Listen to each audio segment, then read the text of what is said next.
आज ही Doubtnut app download करें। Doubtnut पर होगा अब आपके सभी मैथ्स, केमिस्ट्री, फिजिक्स और बायोलॉजी डाउट्स का सफाया। बस अपने क्वेश्चन की फोटो खींचो, उसे क्रॉप करो और तुरंत वीडियो सोल्यूशन पाओ। Download now.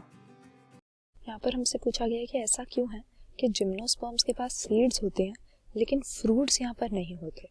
तो सीड बेयरिंग प्लांट्स जो हैं उनको हम फेनेरोगैम्स बोलते हैं और मेनली दो ग्रुप्स फेनेरोगैम्स के अंदर आ जाते हैं, एक जिम्नोस्पर्म्स और दूसरे एंजियोस्पर्म्स। प्लांट किंगडम के ये दोनों ग्रुप्स में हमें सीड्स मिलेंगे।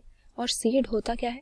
सीड सेक्सुअल रिप्रोडक्शन का एक रिजल्टेंट स्ट्रक्चर होता है जिसमें हम देखते हैं कि एम्ब्रियो जो बना हुआ है फर्टिलाइजेशन के बाद वो सीड कोट नाम के एक हार्ड आउटर कवरिंग में एनक्लोज्ड होता है। तो ये सीड्स हमें जिम्नोस्पर्म्स में मिलती हैं। लेकिन एंजियोस्पर्म्स में हम क्या देखते हैं कि जो सीड होती है वो फ्रूट के अंदर एनक्लोज्ड होती है, मगर जिम्नोस्पर्म्स में ऐसा नहीं होता है, नेकेड सीड्स होते हैं। तो इसका रीजन हम देख लेते हैं। सबसे पहले सीड बनती कैसे है। अब अगर हम फीमेल रिप्रोडक्टिव स्ट्रक्चर देखें फ्लावरिंग प्लांट्स का तो उसको कार्पल कहा जाता है। एंजियोस्पर्म्स की यहाँ पर बात कर रहे हैं, कार्पल या पिस्टल उसको कहते हैं। और इस तरह से उसका स्ट्रक्चर होता है। मेनली उसमें 3 पार्ट्स होते हैं। ऊपर की तरफ ये जो है इस सरफेस को स्टिग्मा कहते हैं, बीच के इलोंगेटेड ट्यूब को हम स्टाइल कहते हैं, और जो बेसल बल्ज्ड पार्ट है ये हो जाती है ओवरी, जिसमें प्लेसेंटा नाम का एक टिश्यू प्रेजेंट होता है। इसमें इस तरह से ओव्यूल्स अरेंज रहते हैं।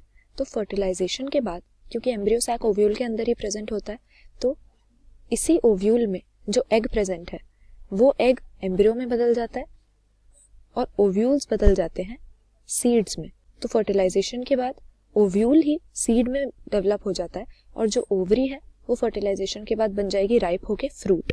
तो यहाँ पर क्योंकि कार्पल एंजियोस्पर्म्स का सेक्स ऑर्गन होता है, फीमेल सेक्स ऑर्गन, तो इसीलिए ओव्यूल्स से जो सीड्स बने वो फ्रूट की वॉल में एनक्लोज रहते हैं, क्योंकि ओव्यूल्स जो थे वो ओवरी की वॉल में एनक्लोज थे फर्टिलाइजेशन से पहले।